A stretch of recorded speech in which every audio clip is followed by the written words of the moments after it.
ces stades des prises de parole des deux chefs d'État. Seuls les ministres des Affaires étrangères de la République démocratique du Congo et du Rwanda accompagneront les deux chefs d'État dans les bureaux du président américain. La signature de l'accord proprement dit aura lieu à l'USIP, United States Institute of Peace, l'Institut pour la paix des États-Unis d'Amérique. Pour marquer les caractères solennels et historiques de cette signature, 8 chefs d'État ou leurs représentants y sont attendus en qualité de témoins de cet accord, en plus du président Donald Trump. Il s'agit des dirigeants de l'Angola, du Burundi, du Kenya, de l'Ouganda, du Togo, du Qatar, des Émirats arabes unis et du président de la Commission de l'Union africaine. En leur présence et devant les caméras du monde entier, les présidents Félix Tshisekedi et Paul Kagame vont apposer leur signature sur l'accord de paix, les mêmes documents qui avaient été signés le 27 juin dernier par le ministre des Affaires étrangères des deux pays. Par cet acte, les deux chefs d'État entérinent ces documents, qui est un instrument international de paix formel et juridiquement contraignant, conclu entre les deux États souverains sous les bons offices des États-Unis d'Amérique et en présence des représentants du Qatar et du Togo en qualité de facilitateurs.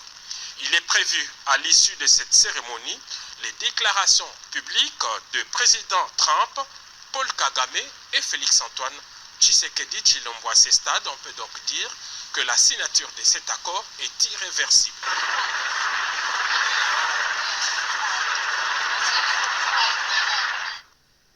Et au moment où la communauté internationale s'active pour le retour de la paix au nord et au sud Kivu, la coalition AFC M23 soutenue par le Rwanda procède à la violation de la cessation des hostilités. Le porte-parole des FARDC, le général-major Sylvain Ekenge, dénonce cette énième violation. On l'écoute. En ce moment crucial où la communauté internationale, à travers les États-Unis d'Amérique et le Qatar, s'active pour le retour de la paix au nord Kivu et au sud Kivu, les forces armées de la République démocratique du Congo dénoncent pour la énième fois la violation de la cessation des hostilités par la coalition AFC M23 soutenue par le Rwanda. En effet, depuis le matin de ce mardi 2 décembre 2025, l'armée rwandaise et ses supplétifs de la FCM 23 mènent une série d'attaques contre les positions des FARDC à Kaziba, Katogota et Lubarika au sud Kivu. Ces attaques démontrent suffisamment la détermination de cette coalition et sa volonté manifeste de saboter les accords de paix de Washington et de Doha et de mettre intentionnellement en mal les efforts en cours pour la restauration de la paix dans l'est de la République démocratique du Congo. Les forces armées de la République démocratique du Congo appellent la population au calme. Toutes les dispositions nécessaires sont mises en œuvre pour barrer la route aux velléités bellicistes de cette coalition du mal. Et nous vous l'avions dit à l'entame de ce journal, le président de la République vient de signer 2 ordonnances. La lecture avec le porte-parole adjoint, M. Roger Kalinga. Loi numéro 25/054 du 2 décembre 2025 portant autorisation de la prorogation de l'état de siège sur une partie du territoire de la République démocratique du Congo. Exposé des motifs. Depuis plus de 3 décennies, la République démocratique du Congo est en proie à des atrocités multiples découlant de l'agression et de l'occupation dont elle est victime de la part du Rwanda, ainsi que de l'activisme des groupes armés, tant locaux qu'étrangers, qui opèrent principalement dans les provinces de l'Ituri et du Nord Kivu. En vue de restaurer la paix et la sécurité dans cette partie du pays, par ordonnance numéro 21/015 du 3 mai 2021, le président de la République a proclamé l'état de siège dans les 2 provinces précitées. Depuis son instauration, ce régime exceptionnel est prorogé tous les 15 jours sur autorisation du Parlement afin de continuer à produire ses effets conformément à l'article 144 alinéa 5 de la Constitution. Étant donné que la paix recherchée n'est à ce jour pas encore établie, on sait que la situation sécuritaire dans la partie est du pays demeure préoccupante. Il est d'une impérieuse nécessité de permettre aux forces de défense et de sécurité de la République de poursuivre sans désemparer les opérations militaires afin de neutraliser complètement les forces négatives qui déstabilisent cette partie du territoire national et d'autoriser par voie de conséquence la prorogation de l'état de siège pour une nouvelle durée de 15 jours. Telle est l'économie de la présente loi. Loi numéro 25/054 du 2 décembre 2025 portant autorisation de la prorogation de l'état de siège sur une partie du territoire de la République démocratique du Congo. L'Assemblée nationale et le Sénat ont adopté. Le président de la République promulgue la loi dont la teneur suit. Article 1er. Est autorisé, conformément à l'article 144, alinéa 5 de la Constitution, pour une période de 15 jours prenant cours le 3 décembre 2025, dans les provinces de l'Ituri et du Nord Kivu, la prorogation de l'état de siège proclamé par ordonnance numéro 21/015 du 3 mai 2021. Article 2. Sont abrogées toutes les dispositions antérieures contraires à la présente loi. Article 3. La présente loi entre en vigueur à la date de sa promulgation. Faite à l'ambassade de la République démocratique du Congo à Bruxelles, Belgique, le 2 décembre 2025, Félix Antoine Tshisekedi Tshilombo. Pour copie certifiée conforme à l'original, le 2 décembre 2025, le cabinet du président de la République, Anthony Kinzo Kamole, directeur de cabinet. Ordonnance numéro 25/287 du 2 décembre 2025 portant prorogation de l'état de siège sur une partie du territoire de la République démocratique du Congo. Le président de la République, vu la Constitution telle que modifiée par la loi numéro 11/002 du 20 janvier 2011, portant révision de certains articles de la Constitution de la République démocratique du Congo, du 18 février 2006, spécialement ces articles 61, 69, 79, 85, 144, 145 et 156 alinéa 2, vu la loi numéro 25/054 du 2 décembre 2025, portant autorisation de la prorogation de l'état de siège sur une partie du territoire de la République démocratique du Congo, spécialement en son article 1er, vu tel que complété à ce jour l'ordonnance numéro 21/015 du 3 mai 2021 portant proclamation de l'état de siège sur une partie du territoire de la République démocratique du Congo, spécialement son article 1er, vu tel que modifié à ce jour, vu tel que modifié et complété à ce jour l'ordonnance numéro 21/016 du 3 mai 2021 portant mesure d'application de l'état de siège sur une partie du territoire de la République démocratique du Congo, vu l'ordonnance numéro 24/88 du 11 octobre 2024 portant organisation et fonctionnement du gouvernement, modalité de collaboration entre le président de la République et le gouvernement ainsi qu'entre les membres du gouvernement, vu l'ordonnance numéro 22/003 du 7 janvier 2022 fixant les attributions des ministères, vu l'ordonnance numéro 24/022 du 1er avril 2024 portant nomination d'un Premier ministre, vu l'ordonnance numéro 25/247 du 7 août 2025 portant nomination des vice-premiers ministres, des ministres d'État, des ministres délégués et des vice-ministres,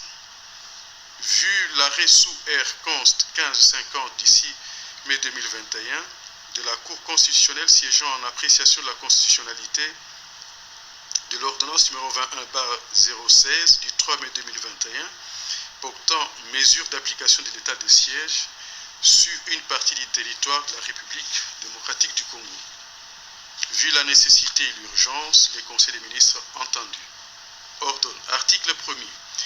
Est prorogé pour une période de 15 jours, prenant cours le 3 décembre 2025, l'ordonnance numéro 21/015 du 3 mai 2021, telle que complétée à ce jour, portant proclamation de l'état de siège sur une partie du territoire de la...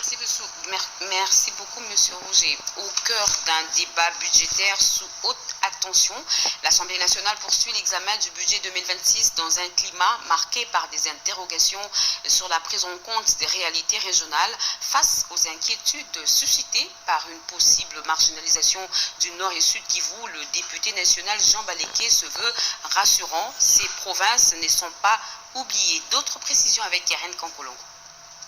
Le député national Jean Baléké, élu de Kabaré et membre de la commission économique et financière de l'Assemblée nationale, a tenu à clarifier les informations faisant état de l'exclusion présumée du Nord Kivu et du Sud Kivu dans le budget 2026. Selon lui, ces provinces sont bel et bien intégrées dans les rubriques des recettes et des dépenses. Le gouvernement national prend en compte toutes les charges de ces deux provinces. Les charges liées aux rémunérations des fonctionnaires de l'État, aux rémunérations de nos enseignants, aux retraites sociaux qui sont effectués en faveur des provinces et des entités territoriales décentralisées, même aussi les charges liées aux opérations militaires. Il reconnaît toutefois une baisse de recettes due à l'insécurité persistante dans certaines zones sans pour autant affecter les dépenses engagées, notamment les opérations militaires.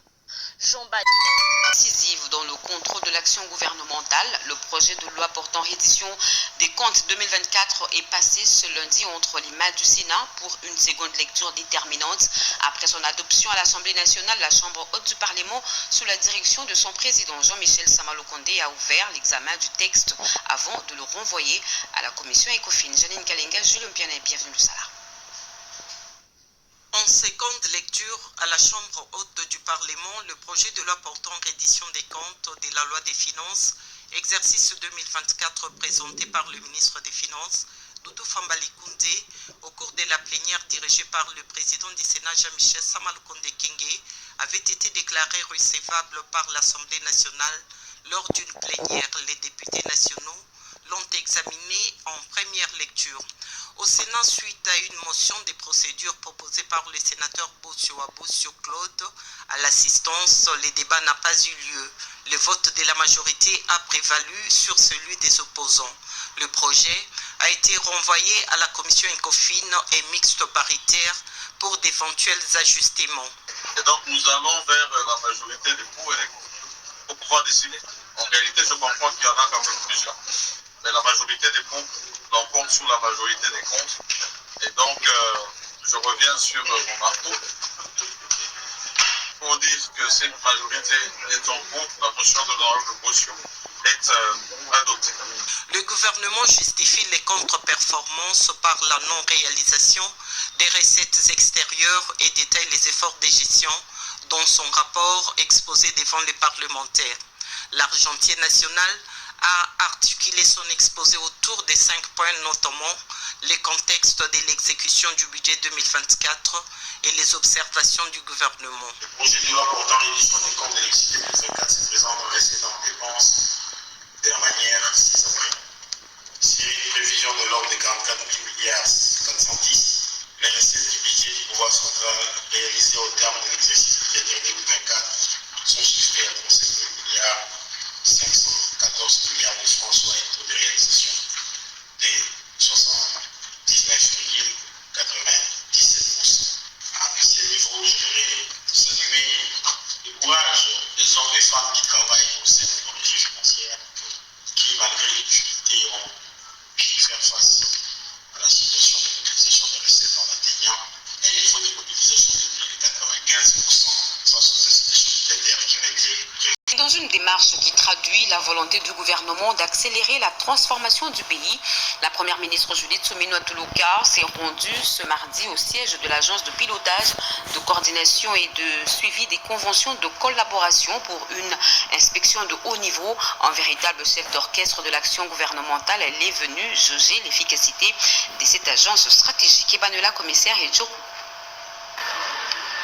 Concentrée, les yeux rivés sur l'écran, la première ministre Judith Suminwa Tuluka, entourée de membres de l'APCSC, observe les chantiers du pays, routes, ponts, zones d'extension urbaine, tout s'affiche en temps réel. Cette visite au siège de l'Agence de pilotage de coordination et de suivi des conventions de collaboration APCSC, acteur clé dans la gestion de grands contrats nationaux, avait pour objectif de s'informer sur le suivi des conventions entre l'État et ses partenaires et de saluer les avancées, notamment dans la révision des accords avec la Chine. Pour moi, c'est vraiment le rôle que vous êtes censé jouer pour la connectivité du pays dans le cadre du suivi des projets d'infrastructure, parce que sans connectivité, on n'aura pas de développement et il faut assurer que le travail se fasse correctement, raison pour laquelle j'ai insisté qu'on puisse vous remettre dans vos droits, que vous puissiez jouer votre rôle compte tenu de notre cadre institutionnel, de nos lois et règlements. Et donc, je pense qu'aujourd'hui, nous sommes sur la bonne voie. Maintenant, moi, je vais faire ma part en tant que tutelle, mais je pense que le plus gros, c'est vous qui allez devoir le faire dans le cadre du suivi des projets. Donc, moi, je n'attends que ça. On a des résultats à atteindre. La vision du chef de l'État, comme je l'ai dit, c'est la connectivité. Et c'est avec ça qu'on va développer le pays. Donc, moi, je compte sur vous. Un moment historique, selon les présidents du conseil d'administration, Claude Momba Kabassou, qui souligne le soutien direct de la première ministre aux missions de l'APCSC. Une visite symbolique qui scelle un engagement renouvelé entre la primature et l'agence pour un suivi plus rigoureux de grands projets du pays. Kinshasa ambitionne de devenir un hub continental de règlement des différends liés aux investissements en misant sur sa position géostratégique et les réformes en cours. Le ministre Julien Paluku a plaidé en faveur d'une représentativité de l'Afrique centrale encore très absente à ce niveau stratégique. L'argumentation de la RDC repose sur 12 piliers dont la sécurité juridique, les engagements internationaux et l'attractivité économique du pays. Diane Balaka, Eric Kabamba. Après avoir noué des partenariats majeurs, la République démocratique du Congo franchit une nouvelle étape vers son intégration dans le commerce mondial. Kinshasa se positionne désormais pour accueillir le bureau régional Afrique du Centre consultatif pour les règlements des différends entre les investisseurs et les États. La candidature officielle de la RDC a été déposée lundi dernier, 1er décembre 2025 à Paris, auprès du secrétariat général de la Commission des Nations Unies pour le droit commercial international. Une mission confiée au ministre du Commerce extérieur, Julien Paluku, en marge de la 3e réunion d'opérationnalisation de ces cadres consultatifs. Pour Kinshasa, ce dossier repose sur une vision claire, faire de la RDC un pôle d'excellence en matière de droit commercial et des règlements des différends sur l'ensemble du continent africain. Julien Paluku souligne par ailleurs que l'Afrique centrale, jusqu'ici non représentée à ces niveaux, mérite aujourd'hui d'abriter ce bureau stratégique. L'argumentaire congolais s'appuie sur 12 piliers solides articulés autour du potentiel géostratégique du pays, de ses réformes en cours et de son engagement pour la sécurité juridique des investissements. Promouvoir l'inclusion financière des femmes, tel est l'enjeu de la 2e édition de la rencontre d'exception qui ouvre ses portes demain mercredi à Pullman Hotel, un forum initié par l'Association des femmes d'exception du Congo qui réunira les experts de haut niveau pour inspirer, former et renforcer les capacités des participantes dans le domaine financier. Edith Chala.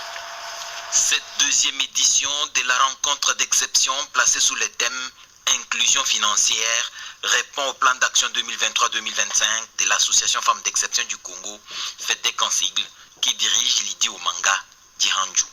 Dans un contexte marqué par des inégalités persistantes dans l'accès aux ressources financières, l'autonomisation économique de la femme est une condition essentielle à la souveraineté économique nationale. Elle est aujourd'hui au cœur du développement économique et social de notre pays, au point de constituer un levier indispensable pour réduire les inégalités, stimuler l'entrepreneuriat et permettre à chaque citoyen, notamment aux femmes et aux jeunes, d'accéder aux opportunités offertes par la croissance numérique et économique.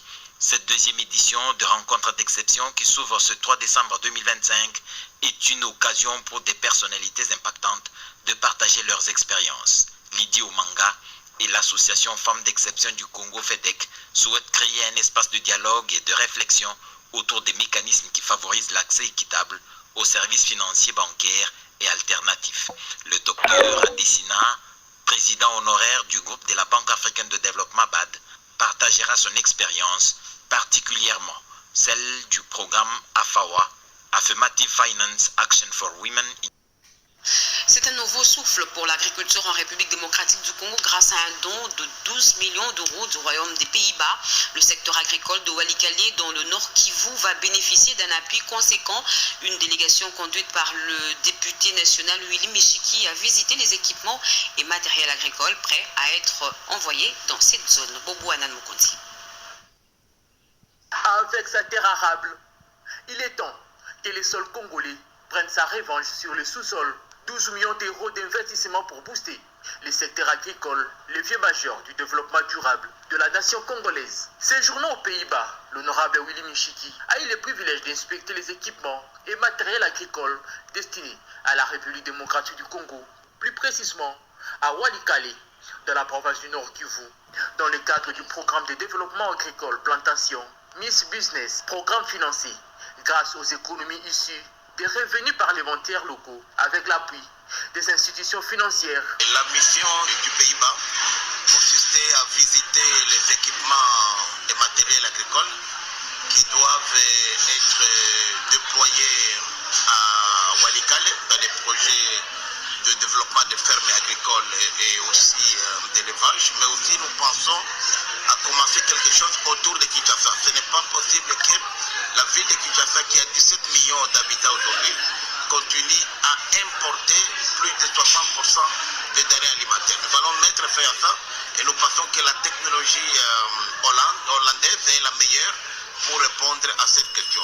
L'honorable Willy Michiki s'engage ainsi aux côtés du chef de l'État, Félix-Antoine Tshisekedi Tshilombo, pour répondre à la question de l'autosuffisance alimentaire des Congolais et la RDC face à la production artisanale, à la production industrielle. Un pari gagné pour cet élu de Walikale afin de lutter contre l'insécurité alimentaire en RDC.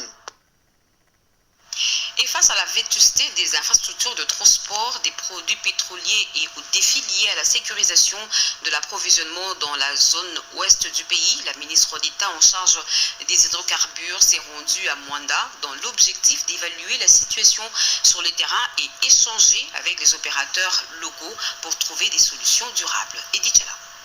Arrivé lundi 1er décembre 2025 dans la province du Congo central, la ministre d'État, ministre des Hydrocarbures, Akasia Bandoubola, est allée présenter ses civilités à l'administrateur du territoire de Mwanda où elle a profité d'échanger aussi avec les membres du CCTM. Première étape de sa mission, la patronne des hydrocarbures a visité les installations de la Société congolaise des industries de raffinage SOCIR. Dans son mot de bienvenue, le directeur général a remercié la ministre d'État pour cette première visite sur ce site, qui est le plus grand parc des produits pétroliers en République démocratique du Congo. Une visite guidée au port, la zone de la raffinerie, avant de procéder à l'inauguration du nouveau parc du GPL. Nous sommes dans une visite, une mission officielle. Bien entendu, nous sommes associés. Le gouvernement a diligenté depuis près d'un an une mission d'audit de la société Parinco. Donc il était pour nous des bonnes lois de faire cette descente de terrain pour vérifier les difficultés que rencontrent les auditeurs et essayer de voir dans la mesure du possible trouver des solutions idoines quant à la problématique. Vous savez que les infrastructures que nous avons actuellement, que ce soit le pipe ou le mode de camion, est dans un état obsolète. Et nous pensons que le gouvernement a des perspectives de pouvoir redynamiser, développer ces infrastructures pour que cela réponde finalement aux besoins de la population. Après cette étape, la ministre d'État, ministre des Hydrocarbures, va visiter les installations onshore et offshore de l'entreprise pétrolière Perenco.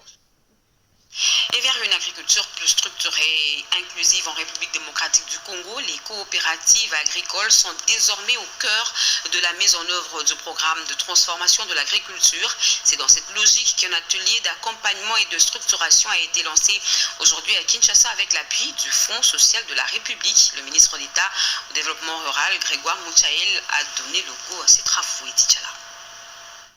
Le secteur agricole demeure le principal pilier de la relance du développement en République démocratique du Congo et le président de la République, Félix-Antoine Tshisekedi, l'a bien résumé en cette volonté de prendre la revanche du sol sur le sous-sol.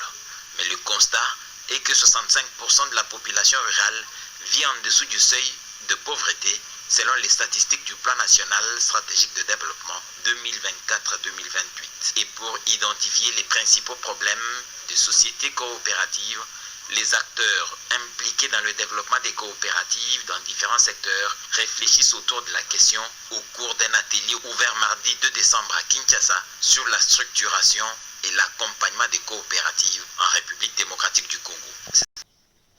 Relier le Grand Kasaï au reste du pays par route moderne, c'est l'ambition portée par le ministre des Infrastructures, John Banzalunda, qui a lancé le week-end dernier à Tchilingé les travaux d'asphalte de la RN2 sur l'axe Mbujimai-Bukavu, les détails avec Eric Abamba et Robert Kalimba.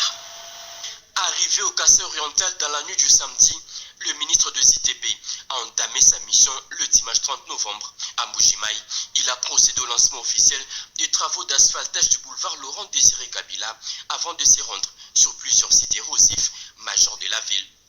Sur le site du Ravemba Lawachitolo, les travaux en cours ont permis d'éliminer totalement les fronts d'érosion, ouvrant la voie à l'aménagement d'une route moderne ainsi qu'à la création d'un nouvel espace réhabilité. Du côté de Moulamba Wampoi, l'avancée des érosions est désormais maîtrisée. L'avenue Salongo a été reconnectée et les opérations de stabilisation s'y poursuivent. Poursuivant sa tournée, le ministre John Banzalunda s'est rendu sur la route nationale numéro 1, Mbujimai-Kabea-Kamwanga. Sur place, il a annoncé l'accélération des travaux de la voirie, le renforcement de la lutte anti-érosive ainsi que la modernisation de la cité. Il a ensuite lancé à Tchilingé le travaux d'asphaltage de la RN2 Mbujimai-Bukavu, un axe stratégique pour l'intégration du Grand Kasaï au reste du pays. Constat que son Excellence, Monsieur le Président de la République, Félix Antoine Tshisekedi Tshilombo, construit effectivement le pays. Nous sommes sur la route nationale numéro 2. Ce projet ambitieux vise à relier la ville de Mbujimai à la ville de Bukavu. Pour cette mission, le ministre était accompagné d'une délégation composée de responsables de services techniques de son ministère et du gouverneur de la ville de Mbujimai. Santé à présent, le programme national multisectoriel de lutte contre le sida, PNMLS, avec l'appui du gouvernement congolais, a lancé hier, lundi 1er décembre 2025, les activités marquant la 37e journée mondiale de lutte contre le VIH-Sida, placée sous le thème « Une riposte équitable pour une RDC sans VIH d'ici 2030 ». Cette journée a servi de cadre à un plaidoyer fort pour la mobilisation accrue des ressources financières en vue de renforcer la prévention, le dépistage et l'accès au traitement. Nicole Sesepouka. Épidémie généralisée persistante avec 26 000 nouvelles infections et 12 000 décès pour l'année 2025. Le gouvernement, à travers le PNMLS, a réaffirmé l'engagement du pays en faveur d'une riposte équitable.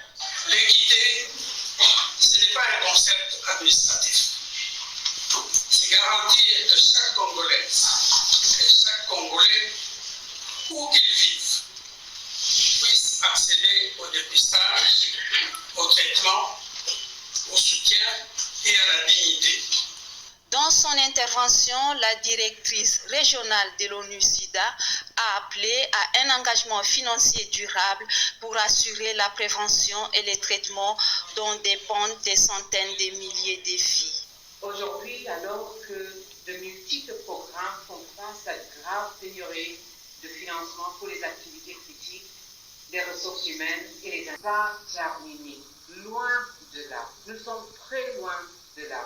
Cette journée a été marquée par une scénette éducative sur la... Nous vous l'avions dit à l'entame de ce journal, dans un contexte où les atrocités des ADF continuent de meurtrir les populations du territoire de Lubero, un geste de solidarité gouvernementale est venu briser le silence de la douleur. Le ministre du Commerce extérieur, Julien Paluku, a apporté une enveloppe de plus de 30 000 $ américains à la société civile de Lubero et de Butembo, un soutien destiné à répondre aux besoins les plus urgents des victimes de cette barbarie terroriste. Eric Abomba. Plus de 30 000 $ américains, c'est l'enveloppe symbolique mobilisée ces jours pour assister les victimes des atrocités perpétrées par les terroristes des ADF en territoire des Lubero, dans la province du Nord Kivu, par le couple du ministre Julien Paluku Kaonga et son épouse Anouarit Makasi Kaonga lors de la célébration des 30 ans de leur mariage. Une assistance humanitaire est remise ces jours aux coordinations de la société civile de Lubero et de Butembo. Parlant au nom des bénéficiaires, le président de la société civile du territoire de Lubero a remercié les bienfaiteurs pour ces gestes de générosité tout en appelant les gouvernements congolais et les humanitaires à suivre cet exemple pour venir en aide aux communautés en détresse. Vous venez de voir, c'est l'enveloppe nous offerte par les couples JPK, Julien Paluku Kahongia. Disons vraiment merci population du territoire de Lubero, plus particulièrement du secteur de Bapere et de la chefferie de Bassoir. Nous pensons que ça pourra servir de modèle ou d'exemple. Les autres partenaires ou bienfaiteurs va venir en aide à cette population qui a subi des massacres et d'autres problèmes en rapport avec la situation humanitaire. Ces attaques d'une rare violence ont également entraîné la fermeture de nombreuses écoles, paralysé des structures de santé et provoqué de l'incendie des centaines d'habitations, aggravant davantage la situation humanitaire dans la région. Un invité dans ce journal, il s'agit de l'archevêque Eji Bayamampia Évariste. Il est président des églises de réveil, en même temps président de la plateforme de confession religieuse. Bonsoir président. Bonsoir madame. Demain, le 3 décembre, la population congolaise est appelée à un jeûne national, toute confession religieuse confondue. Pourquoi demain et quel est le but de ce jeûne? Pourquoi demain, madame, nous avons reçu dans ce pays des éminents serviteurs de Dieu. Il s'agit de pasteur Paola White, la pasteur de Trump, et l'archevêque Duncan Williams. Et de là, une recommandation nous était faite pour 52 jours de prière. Et là-dedans, nous avons choisi le 3 décembre. Pourquoi le 3 décembre? Parce que nous avons besoin de la paix en République démocratique du Congo et il s'avère que le 4, le président des États-Unis, Donald Trump, a invité notre président, le président de la République, Félix Antoine Tshisekedi, et le président Paul Kagame du Rwanda, afin de signer un accord de paix et aussi de prospérité économique dans la région. Donc, nous, en tant que Congolais, nous disons, parce que c'est un élément qui contribue à la paix, venez, prions, afin que l'Éternel Dieu nous accorde une paix durable. Les modalités sont les suivantes. Pour ceux qui sont dans les provinces, ils dépendront des chefs d'antenne, donc des représentants provinciaux. Nous qui sommes dans la ville-province de Kinshasa, tous, nous serons de 8 heures au Palais du Peuple, au chapiteau. C'est là que nous nous réunirons de 8h à 13h. Et pourquoi nous disons que c'est un jeûne? Parce que chacun de nous, le matin quand vous vous réveillez, vous ne prenez rien pour la cause du Congo, pour la stabilité de nos institutions. Donc nous disons que le Congo nous appartient et nous disons à Dieu à qui cette nation a été dédiée afin d'intervenir dans toutes les affaires qui se déroulent dans notre pays et partout où on parle de notre pays. Archevêque Évariste Eji Bayamampia, avez-vous un dernier message à lancer au peuple de Dieu qui vous suivent en ce moment sur la RTNC? Le message, c'est un message d'espoir et nous disons qu'ensemble nous sommes forts, donc l'unité nationale est un élément capital. Et nous disons également qu'il y a lieu d'espérer et que chacun de nous puisse porter la cause de la nation. Que